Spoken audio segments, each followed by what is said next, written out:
ভেবে পাচ্ছেন না? শর্টে না ঘন্টায়? হোয়াট? ঘন্টায় 8,000? আমার মতো আরো 15টা মেয়ের ওর দাদা। তা আপনি কাজ করতে এসেছেন নাকি আমার ইনকাম জানতে? না হলে তো কেউ এই জামা কাপড় খোলারও সময় দেয় না। সে অনেক ঘটনা। এসব ছেড়ে বলুন, শর্টে না ঘন্টায়?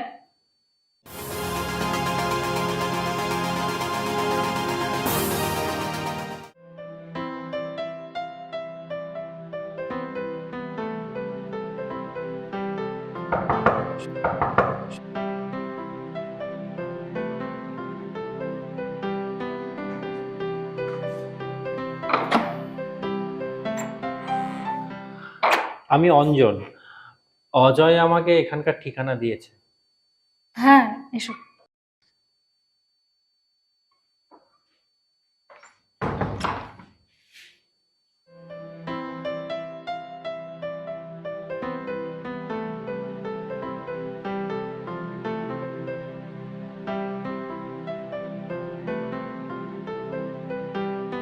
দেখুন, আমার রেট কিন্তু বেশি। তা বলুন, শর্টে যাবেন না ঘন্টায়?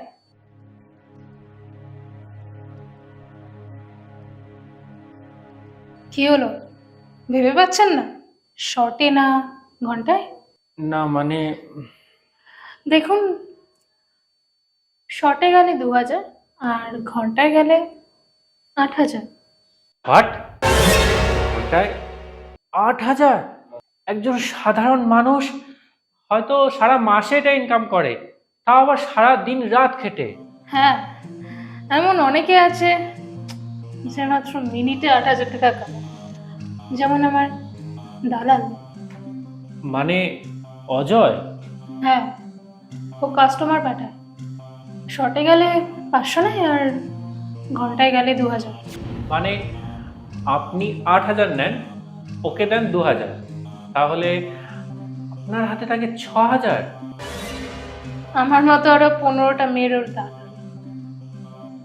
তার মানে 15 জন 2,000 টাকা করে দিলে ঘন্টায় তো 30,000 টাকা হচ্ছে। তা আপনি কাজ করতে এসেছেন নাকি আমার ইনকাম জানতে? আরে না না, ওসব বলছি। তা দালাল আপনাকে পেলো কোথায়? সে অনেক ঘটনা। এসব ছেড়ে বলুন, শর্টে না ঘন্টায়? হুম, অনেক ঘটনা যখন বললেন, তার মানে অনেক টাইমই লাগবে। আমি ঘন্টাতেই যাব। আমি ফোন পে করে দিচ্ছি। ফোন পে নম্বরটা বলুন। 9836। আরে আরে, ড্রেস খুলতে হবে না, আগে আপনার ঘটনা শুনি। আপনি আমার ঘটনা শুনবেন? হ্যাঁ। এই 5 বছরে প্রথম কেউ বলল যে আমার ঘটনা শুনবে। না হলে তো কেউ এই জামা কাপড় খোলারও সময় দেয় না। হ্যাঁ, সমাজে সব কুড়কুড়ানির মানুষ প্রচুর তো। নিন, বলুন। 1 মিনিট।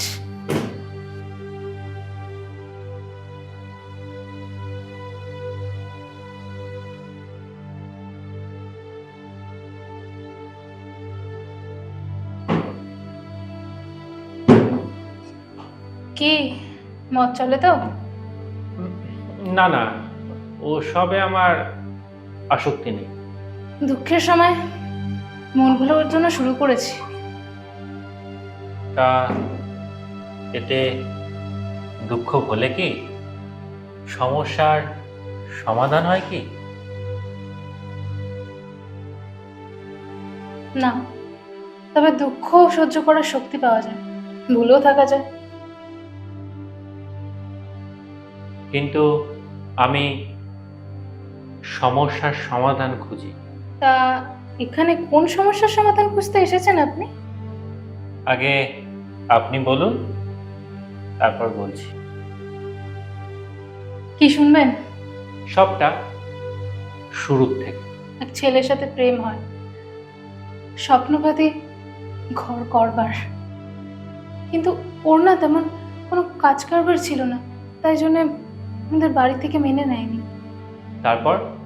ওই যা হয়, আমার ব্রেন ওয়াশ করে না এখানে নিয়ে এলো। অভাব ছিল খুব, খিদের জ্বালা যে কি হতে পারে সেটা এখানে এসে বুঝলাম।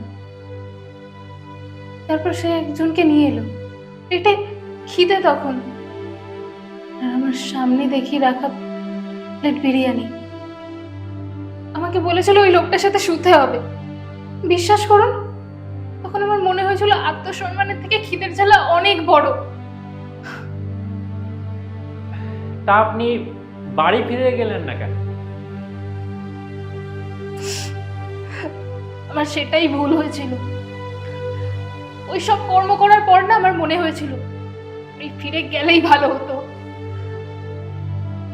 হয়তো বাড়ি ফিরে গেলে মা বাবা বকতো, দুটো চড় থাপ্পড় মারতো, কিন্তু ওই কর্মগুলোর ও ভিডিও বানায় আর ও সেটা ইন্টারনেটে ছেড়ে দেয়।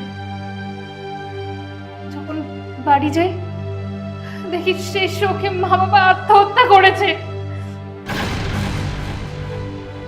ও আমাকে অজয় দালালের কাছে বেঁচে দিয়েছে, আর কোন ফাঁকে না ওই সাদা কাগজে সইও করিয়ে দিয়েছে। সাদা কাগজে? কিসের সই? আমি নাকি ওদের থেকে 10 লাখ টাকা ধার নিয়েছি, আর সেটা শোধ না হওয়া পর্যন্ত আমি যেতে পারবো না এখান থেকে। সব দিক থেকে আষ্টে পাষ্টে বেঁধেছে। তাই জন্যই তো বেশি টাকা চাই খরিদারের থেকে। যত তাড়াতাড়ি পারি মিটিয়ে আমি স্বাধীন হতে চাই। আমার ভাবি, স্বাধীন হয়ে কোথায় যাবো বলুন তো? মা বাবা নেই, দাদা আমার মুখ দেখবে না, কতই না স্বপ্ন ছিল। যখন বাড়ি থেকে পালিয়ে আসি তখন ভেবেছিলাম আমাদের একটা সংসার হবে, ছেলে মেয়ে হবে। ছাড়ুন, আপনি বলুন, আপনি কোন সমস্যার সমাধান খুঁজতে এসেছেন? আমার 4 বছর আগে বিয়ে হয়। ও, আপনি বিবাহিত? অবশ্য বিবাহিতরাই এখানে বেশি আসে। আমার 2 বছরের একটা বাচ্চা আছে, কিন্তু 5 মাস আগে ওর মা একজনের সাথে পালায়। আমার ভরা সংসার। ও মাই গড, সে কি? হ্যাঁ, ওর অভিযোগ আমি সারাদিন ব্যবসা নিয়ে ব্যস্ত থাকি, ওকে নাকি সময় দিতে পারি না। হ্যাঁ, এই হ্যাঁ প্রবলেম। ব্যবসায় মন না দিলে আবার এটা আসবে না, আবার সেই বই বলবে। ভাবলাম কোথায় রাজরানী হয়ে থাকবো, তা না। আসলে এইসব মেয়েদের সব ঘুরঘুরানি। সরি, আসলে এটাই সত্যি। আমি এই নিষিদ্ধ পল্লীতে কলগালের খোঁজ করছি, আর তোমার কাছে এসে সেই খোঁজ সমাপ্ত হলো। কিসের খোঁজ? আমার ছোট 2 বছরের বাচ্চা আছে, আমাকে সারাদিন ব্যবসা দেখতে হয়, তাই বিয়ে আমাকে করতেই হবে। কিন্তু এমন মেয়ে যে সংসার হারানোর কষ্ট বুঝবে। তুমি আমি দুজনে, আমরা। না না, আমি একজন কলগাল, আর তাছাড়া এসব শুনে লোকজন খুব হাসাহাসি করবে। আমার ছেলে ঘুমের ঘুরে যখন মামা করে না, তখন ওই লোকজন ছুটে আসে না। উড়ে গিয়ে যখন ব্যথা পায় তখন ওই লোক এসে মলম দেয় না। ওর খাওয়া পড়া সমস্ত কিছু আমি, আমার বয়স্ক মা দুজন মিলে সামলাই। আসো, আমাদের অসম্পূর্ণ গল্পটা সম্পূর্ণ করি।